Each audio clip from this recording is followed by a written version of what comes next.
Hello friends, welcome to digital education. তো তোমরা দেখতে পাচ্ছ টিচার এলিজিবিলিটি টেস্ট 2023 2023 কিন্তু এটা প্রশ্নপত্র। তো এই প্রশ্নপত্রে 150টা কিন্তু সঠিক উত্তর আমি আলোচনা করে দিয়েছি, পর্ষদের দেওয়া উত্তর।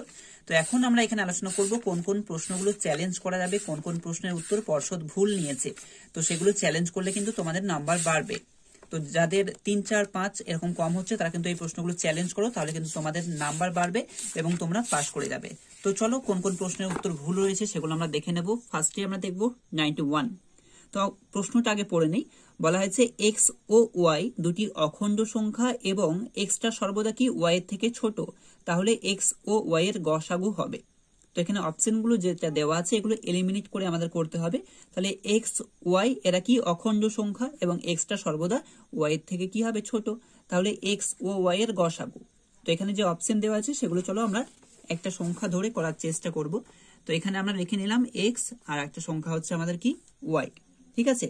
এবং এখানে কি বলা আছে এক্সটা সর্বদা ওয়াই এর থেকে ছোট। তো যে কোনো আমরা অখণ্ড সংখ্যার মান ধরে নেব। তো অখণ্ড সংখ্যা আমাদের কি হয়, তো সর্বদা কি হয় 0 থেকে শুরু, সকল আমাদের পজিটিভ সংখ্যা, অর্থাৎ 1, 2, 3, 4 এভাবে। তো আমাদের ভগ্নাংশ এবং নেগেটিভ এগুলো কিন্তু হবে না। তো অলওয়েজ আমাদের কি হবে পজিটিভ সংখ্যা শূন্য সহ। তো সেগুলো হচ্ছে আমাদের অখণ্ড সংখ্যা। তো চলো এবার ভ্যালু পুট করব আমরা। এখানে ধরে নিয়েছি এক্স আর ওয়াই। তো এক্সটা সর্বদা ওয়াই এর থেকে ছোট। তো এখানে মান যদি আমরা ধরে নিই, এক্স এর মান ধরে নিলাম 1 আর ওয়াই এর মান ধরে নিলাম আমরা 2।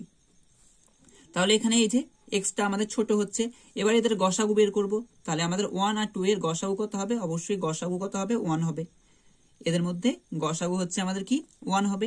এবার এখানে যদি দেখি তাহলে এখানে এক্স এর মানটা এখানে বসাই। তো এক্স এর মান কত আছে, এখানে এক্স এর মান 1 আছে। তাহলে এদের মান কি হলো, এক্স এর মান আর গসাগু এরা কি হলো, ইকুয়াল হলো, ঠিক আছে। তো এবার অপশন গুলো আমরা এলিমিনেট করার আগে আরো একটা সংখ্যা দিয়ে টেস্ট করব। তো আর একটা ধরলাম এক্স এবং ওয়াই, এখানে অন্য সংখ্যা ধরবো। তো এখানে যদি আমরা এখানে ধরলাম, মনে করো এক্স এর মান 3 আর ওয়াই এর মান 5 ধরলাম, কারণ এখানে শর্তে বলা ছিল আমাদের এক্সটা ছোট, তো এক্সটা ছোটই রয়েছে। তো এদের গসাগু কত হবে, তো এদের গসাগু হবে আমাদের 1, কেননা এদের কোনো আমাদের পজিটিভ বলতে গেলে কমন ফ্যাক্টর নেই এক কথায়। তো এদের মধ্যে কোনো কমন ফ্যাক্টর নাই, তাই এদের আমাদের গসাগু হবে 1। এবার এখানে এক্স এর মান কত রয়েছে, আমাদের এক্স এর মান 3 রয়েছে। তো এখানে আমাদের কি হলো, এখানে গসাগুটা কি হচ্ছে, ছোট হচ্ছে। এখানে গসাগুটা কি হচ্ছে, ছোট হচ্ছে। তাহলে এখানে আমরা দেখো এখানে কি পেলাম, এখানে গসাগু এবং এক্স এর মান সমান পেলাম। আর এখানে কি পেলাম, আমাদের গসাগুটা এক্স এর থেকে ছোট পেলাম। এবার অপশন গুলোর মধ্যে এলিমিনেট আমরা করব। তো এখানে বলেছে সর্বদা কি হবে, এক্স এর থেকে গসাগুটা কি হবে, বড় হবে। তো এখানে কি হয়েছে, সমান হয়েছে। সর্বদা বড় হবে এমনটা নয়। তো অপশন এ আমাদের হচ্ছে না, তো সেক্ষেত্রে আমরা অপশন এ বাদ দিয়ে দেবো। অপশন সি বলেছে সর্বদা কি হবে, এক্স এর থেকে ছোট হবে। সর্বদা এক্স এর থেকে গসাগুটা কি হবে, ছোট হবে। তো এখানে যেহেতু সমান বলেছে, তো সেক্ষেত্রে আমাদের ছোট হবে সব ক্ষেত্রে, এটাও কিন্তু একদমই ভুল। বাকি রইল আমাদের অপশন বি এবং অপশন ডি। তো এবার দেখো এখানে কি পেয়েছি আমরা, গসাগু আর এক্স এর মান সমান।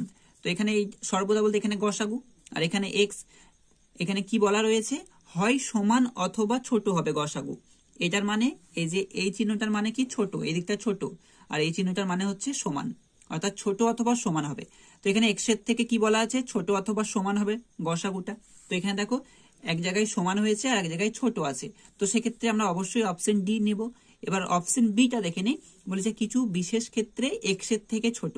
তো আমাদের এক্স এবং ওয়াই যখন দুটো সংখ্যা এবং এক্স ছোট, ঠিক আছে, তাহলে হতে পারে আমাদের কি, অবশ্যই দুটোর মধ্যে যদি কমন ফ্যাক্টর থাকে তাহলে গসাগু এক্স হতে পারে, অথবা এক্স এর থেকে অলওয়েজ ছোট হবে আমাদের যেটা গসাগু হবে, কখনোই বড় হবে না। পজিটিভ নাম্বারের ক্ষেত্রে যদি নেগেটিভ নাম্বার থাকে সেক্ষেত্রে বি হতে পারতো। তো যেহেতু আমাদের অখণ্ড সংখ্যায় নেগেটিভ নাম্বার থাকে না, তো সেক্ষেত্রে অবশ্যই আমাদের অপশন ডি হবে। এটাই হচ্ছে আমাদের কারেক্ট অ্যান্সার। তো পর্ষদের যে উত্তর দেওয়া রয়েছে এটা অবশ্যই চ্যালেঞ্জ করো তোমরা 91। নেক্সট আমরা দেখবো, চলো 41 নম্বর প্রশ্ন। 41 নম্বর প্রশ্ন আমরা দেখে নেব। 42 নম্বর দেখো, এখানে 42 নম্বর বাংলা থেকে একটা প্রশ্ন ছিল। বলেছে পদাতিক অশ্ব হস্তি রথ সমন্বিত সেনাবাহিনী হলো কি, অক্ষহিনী চতুরঙ্গ। তো চারটে অপশন আমি পড়ছি না। তো অফিসিয়াল অ্যান্সার কি নিয়েছে, চতুরঙ্গ। অফিসিয়াল অ্যান্সার কি নিয়েছে, চতুরঙ্গ, অবশ্যই ঠিক। একই সঙ্গে অক্ষহিনী যেটা রয়েছে অপশন এ, এটাও কিন্তু ঠিক। তো এখানে পর্ষদের উচিত এ অর বি, যারা যেটা করবে তাকে নাম্বার দেওয়া উচিত। এও ঠিক এবং বিও ঠিক। তো এখানে অবশ্যই দুটো অ্যান্সার হওয়া উচিত, এ এবং বি। তাই তোমরা অবশ্যই এটা চ্যালেঞ্জ করো, নাম্বার কিন্তু পাবে। পর্ষদ এ অর বি এমন অ্যান্সার নেবে 42 নম্বর। আর কি কি প্রশ্নতে চ্যালেঞ্জ করা যেতে পারে চলো আমরা পরপর দেখে নেব। এবার দেখবো আমরা 17 নম্বর প্রশ্ন। তো এখানে দেখো 17 নম্বর প্রশ্ন, নিম্নোক্ত বিবৃতিগুলি বিবেচনা করুন। তো এখানে দেখো আমাদের অপশন অনুসারে দেওয়া আছে 1 2 3 4। বলেছে ধারাবাহিক উন্নয়ন ক্রম নির্দিষ্ট এবং সমস্ত ব্যক্তির ক্ষেত্রে একই রকম। অপশন 2 এ রয়েছে বৃদ্ধি বংশগতি এবং পরিবেশের দ্বারা প্রভাবিত হয়। অবশ্যই বৃদ্ধি বংশগতি এবং পরিবেশের দ্বারা প্রভাবিত হয়। 3 নম্বরে রয়েছে জন্মগত জৈবিক প্রবণতার প্রকাশ হলো পরিণমন। তো এটাও আমাদের ঠিক। আর বিকাশ একমাত্র বংশগতির দ্বারা প্রভাবিত হয়, এটা তো পুরো নেগেটিভ কথা, কারণ বংশগতি এবং পরিবেশ দুটোর দ্বারা প্রভাবিত হয়। তো এখানে দেখো অপশনগুলোর মধ্যে দেখবো আমাদের 2 3 তো সঠিক হচ্ছেই। তো 2 3 কোথায় আছে? তো এখানে 2 3 রয়েছে, কিন্তু 4ও আছে। তো 4 নেগেটিভ, মানে এটা আমরা বাদ দিয়ে দেবো। তো শুধুমাত্র 2, তো 3ও যেহেতু হয় তো শুধুমাত্র এটাও বাদ দিয়ে দিচ্ছি। আর শুধুমাত্র 1, যেহেতু 2 3 তো আমাদের হচ্ছে, তাই এটাও বাদ দিয়ে দেবো। তো আমাদের কারেক্ট হবে অপশন বি, কারেক্ট হবে অপশন বি। কিন্তু পর্ষদ নিয়েছে কি? পর্ষদ শুধুমাত্র এ, অর্থাৎ এটা নিয়েছে। তো অবশ্যই এটা চ্যালেঞ্জ করো, অপশন বি হবে কারেক্ট। তো এখানে বি হচ্ছে কারেক্ট। অপশন এ অফিসিয়াল উত্তর নিয়েছে পর্ষদের তরফ থেকে, তাই এই প্রশ্নটা অবশ্যই চ্যালেঞ্জ করবে। তো নেক্সট আমরা চলে আসবো 142 নম্বর প্রশ্নতে। তো চলো 142 নম্বর প্রশ্নতে আমাদের কি দেওয়া রয়েছে সেটা দেখে নেব। এখানে দেখো ইভিএস অর্থাৎ ইনভায়রনমেন্টাল স্টাডিজ। এখানে রয়েছে কয়লা থেকে 1 ইউনিট বিদ্যুৎ উৎপাদন করতে কত পরিমাণ কার্বন ডাই অক্সাইড গ্যাস বায়ুমণ্ডলে নিঃসৃত হয়। তো এখানে পাউন্ডে চেয়েছে, ঠিক আছে। তো এখানে যদি একটু ডিটেলস আমরা আলোচনা করে নেব। এখানে দেখো 1 ইউনিট বিদ্যুৎ উৎপাদন করতে CO2 কতটা আমাদের নিঃসৃত হয়, সেটা হচ্ছে 0.85 থেকে 1.1 কেজি, এটা কিন্তু নিঃসৃত হয়, ঠিক আছে। এবার এটাকে আমাদের চেয়েছে কি? পাউন্ডে চেয়েছে। তো এখানে আমাদের চেয়েছে কি? পাউন্ডে। তো আমরা এটাকে যদি পাউন্ডে পরিণত করি, তাহলে 1 কেজি সমান পাউন্ডে পরিণত করলে আমাদের 2.2045 মানে এরকম একটা আসবে। এটা হচ্ছে পাউন্ড, মানে 1 কেজি সমান, ঠিক আছে। তো এখানে আমাদের যেটা পেয়েছিলাম, তো 0.85 থেকে 1.1 কেজি নিঃসৃত হয়। তো এটা কেজি থেকে পাউন্ডে করলে আমরা পাবো, দেখো 0.85 কেজি মানে এটা 1.8739 পাউন্ড, আর 1.1 কেজি মানে হচ্ছে 2.4250 পাউন্ড। তো এটা যদি অ্যাভারেজ করতে চাই, মানে এটার এক কথায় 1 হয়, তো সেক্ষেত্রে আমরা যদি দেখি তাহলে দেখো এখানে প্রায় 2 আর এখানে 2 প্লাস, ঠিক আছে। তো এখানে অপশন অনুসারে যদি দেখি তাহলে 2 থেকে 3 এর মধ্যে হচ্ছে। তো সেক্ষেত্রে আমাদের অপশন বিটা কিন্তু কারেক্ট হওয়া উচিত, যদিও এর অফিসিয়াল অ্যান্সার নিয়েছে অপশন এ। তো সেক্ষেত্রে অপশন বি কারেক্ট হওয়া উচিত। নেক্সট আমরা দেখব 59 নাম্বার কোশ্চেন। তো চলো 59 কি রয়েছে সেটা দেখে নিই। তো এই প্রশ্নটা নিয়ে দেখো 59 বলা হয়েছে নিচের গুচ্ছগুলির মধ্যে যেটির সব ধ্বনি অল্প প্রাণ সেটি চিহ্নিত, মানে যেটার মধ্যে সবগুলোই অল্প প্রাণ রয়েছে সেটা আমাদের চিহ্নিত করতে হবে। তো আমাদের অফিসিয়াল অ্যান্সার কি নিয়েছে কি? Option A. তো বাকিগুলো বাদ দেওয়ার একটু চেষ্টা করি। তো এখানে দেখো এই যে 6 রয়েছে, 6 অবশ্যই আমরা কি জানি? মহাপ্রাণ বর্ণ, তার মানে এটা কিন্তু একদমই হচ্ছে না, কারণ সবগুলোই অল্প প্রাণ হবে। দেখো অপশন বি তে যদি আমরা দেখি এই যে ঘ, এটা হচ্ছে মহাপ্রাণ, তার মানে এই অপশনটাও আমাদের একদম ভুল। এই অপশনটা যদি দেখি, দেখো ঝ, এটা হচ্ছে আমাদের মহাপ্রাণ, তার মানে এই অপশনটাও ভুল। তো সেক্ষেত্রে আমরা অপশন এ এটা বেছে নিতেই পারি। এবার প্রশ্ন হচ্ছে আমরা অল্প প্রাণ বর্ণ কোনগুলো, যে আমাদের বর্গীয় বর্ণ রয়েছে সেগুলো থেকে আমরা পড়েছি, ঠিক আছে। প্রথম এবং তৃতীয় যেগুলো বর্গীয় বর্ণ রয়েছে সেগুলো হচ্ছে আমাদের অল্প প্রাণ, কিন্তু বর্গীয় বর্ণ ছাড়াও কিন্তু কিছু অল্প প্রাণ বর্ণ রয়েছে যেগুলো হয়তো অনেক বইয়ে দেওয়া নেই। তো সেক্ষেত্রে দেখো আমরা অল্প প্রাণ বর্ণ মানে কি জানি? অল্প শ্বাসবায়ু নিঃসৃত হবে। তো এখানে অপশন এ তে যে বর্ণগুলো দেওয়া রয়েছে র, ল, তালব্য এবং দন্তেশ, সেগুলো যদি আমরা কারেক্টলি প্রোনাউন্সিয়েশন অর্থাৎ উচ্চারণ করি, তো সেক্ষেত্রে দেখবে অল্প শ্বাসবায়ু কিন্তু বেরোচ্ছে। তো সেক্ষেত্রে পর্ষদের দেওয়া উত্তরটা কিন্তু ভুল নয়, ঠিক।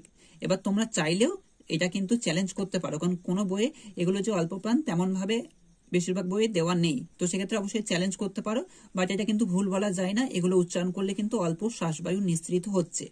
তো চলো আর কি কি প্রশ্ন চ্যালেঞ্জ করা যেতে পারে একটু দেখে নেব। সিডিপি থেকে আরো 2-1টা প্রশ্ন চ্যালেঞ্জ করা যেতে পারে। তো এখানে দেখো আমাদের 16 নম্বর যে প্রশ্নটা রয়েছে, কম্পিউটার সাক্ষরতা প্রশিক্ষণের সঙ্গে যুক্ত শিক্ষণ।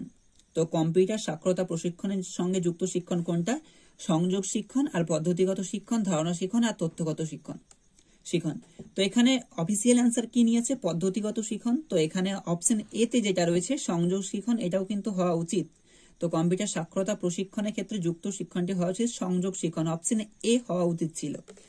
নেক্সট দেখো আমাদের 18 নম্বর যে প্রশ্নটা বলা হচ্ছে ক্লাসের নির্ধারিত সময়ের মধ্যে শিক্ষার্থীরা শেষ মানে কাজ শেষ না করতে পারায় বিরতির কিছু সময় কেটে কাজের সময়টা বাড়ানো হলো। তো এটা কি ধরনের? তো এখানে অফিসিয়াল অ্যান্সার কি নিয়েছে? নেতিবাচক।